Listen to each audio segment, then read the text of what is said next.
اللہ الرحمن الرحیم. جی ناظرین، پروگرام سچ بولو میں خوش آمدید اور میں ہوں آپ کا میزبان فیصل مقصود. آج ہم بات کریں گے پاکستان کا تعلیمی نظام کیسا چل رہا ہے، اس کے علاوہ پرائیویٹ اسکول اور سرکاری اسکولوں میں کیا تعلیم دی جا رہی ہے. اس وقت آج اسٹوڈیو میں ہمارے ساتھ موجود ہیں محمد نواز وسٹرو صاحب، CEO ہیں A1 ٹی وی سے. جی نواز وسٹرو صاحب، ہم آپ کو اپنے پروگرام میں خوش آمدید کہتے ہیں.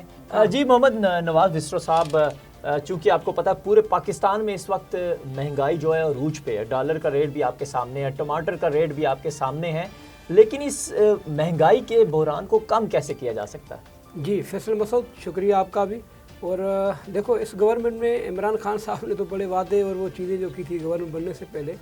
اور اگر ہم ایجوکیشن کی بات کریں تو تعلیم نظام دیکھو آپ کے سامنے ہے. آج کل پرائیویٹ اسکولوں کی فیسیں جو ہے بہت زیادہ ہو چکی ہیں.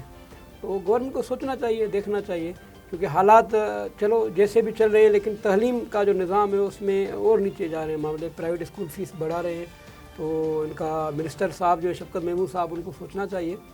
اور باقی دیکھتے ہیں کہ بہت سی چیزیں ہیں جو ان گورنمنٹ نے کرنی، ابھی تک تو کچھ انہوں نے کیا نہیں ہے.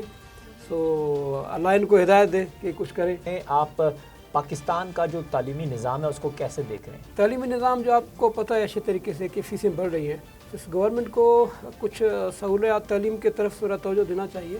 اور دوسری بات یہ ہے کہ ابھی مہنگائی کی اگر ہم بات کریں تو مہنگائی بھی پچھلی گورنمنٹ کے نوعیت پہ ابھی بڑی عروج پہ ہے، اس سے بہت زیادہ ہے. اور میں سمجھتا ہوں جہاں تک کہ تعلیمی نظام جو ہے اگر ہمارا بہتر ہوگا تو ساری چیزیں آلریڈی ٹھیک ہو جائیں گی.